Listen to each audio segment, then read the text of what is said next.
what is the message? What are you talking about here? It's about the difference between what happens in there, where the value is determined by the market, and the way in which people think about art other than through market forces. Right. And it's really just about that. It's like, how do we value things? Right. What is the value of, your information that you're going to give to me and your photograph that he's going to take of you? What is the value of that? What is the value of my labor? How do we create community without the intervention of the market? Well, I think it's a very broad conversation, Yeah. Because one thing, there's an art business, and then there's just the desire to build art or make art. So it kind of, I think it's up to the individual if you want to actually just make art for the sake of making art, or do you want to participate in the art business, which actually makes art go around? Well, that's interesting. I think that there's a third part of that triangle. So there's the art community. I'm sorry. Oh, good. So Todd is going to take a portrait, and then I'll take care of it. Yes. Okay. Thank you so much. And I'll write you an email. And we can keep the conversation going. Okay. Thank you so much. So I think, in other words, the art business, then there's the cultural assessment and the art.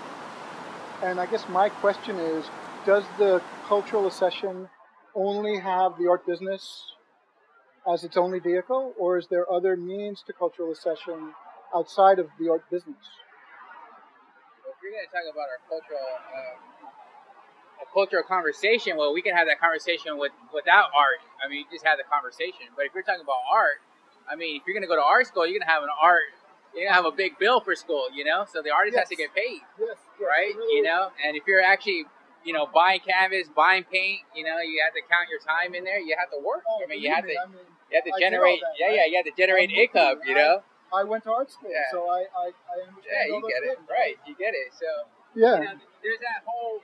That's part of the business. If you're gonna invest in school, then when you get out of school, you better hope you make a living out of it, or what are you gonna do? You're gonna go get a job at a. That's what I have. 9 to 5, right? Well, it's a job, and I make money doing other things, and what you're doing here is art. It's a form of performance art. I think I think the whole bigger picture here is all about conversation art, and maybe one day this will end up in a gallery like Blum and Poe, and that's probably hopefully, right? Yeah, that's kind of the goal. I'm not sure. When I started this, I thought certainly. I'm really trying to engage a dialogue about cultural accession. In other words, you're basically posing that the art business is the arbiter of the contemporary canon, and there's no other arbiter. And I wonder about that. I wonder if that's the only way that the canon can be established is through commercial value. I can't quite accept that. Well, we live in a realistic world. If you're gonna be an artist, you gotta eat, right? That's very true.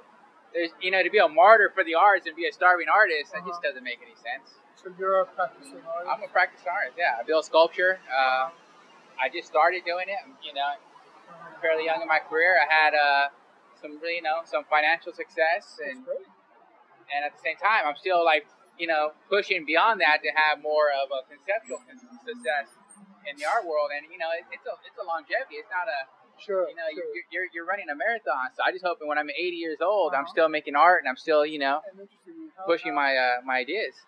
So interestingly, in my early career as an artist, I did exactly what you are doing, which is I exhibited in galleries and museums and sold to collectors and was within the art business and so on and so forth. Right. And then, not to compare myself in terms of quality, but like Marcel Duchamp, I took off a lot of time to consider other things, technology and so on and so forth. And hey, Paul. And to really, assess and have a life and so on. And now I've decided that the dialogue is very urgent to me. Right. I just don't know right now, this year, that the business is very urgent to me. And so, like you, of course I aspire to make a living doing what I love to do. not that cut and dry. I mean, you don't have to choose one or the other. I mean, being an artist.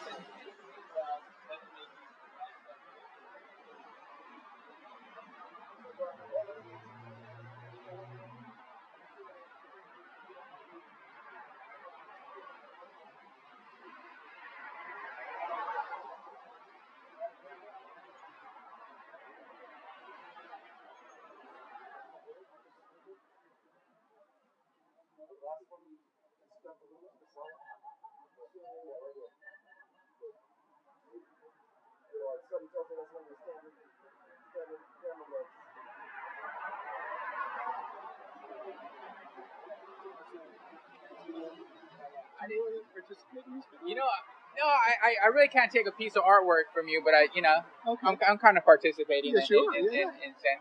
But I don't really necessarily think that that success is kind of all summed up in one way or the other. If you're making money or not making money,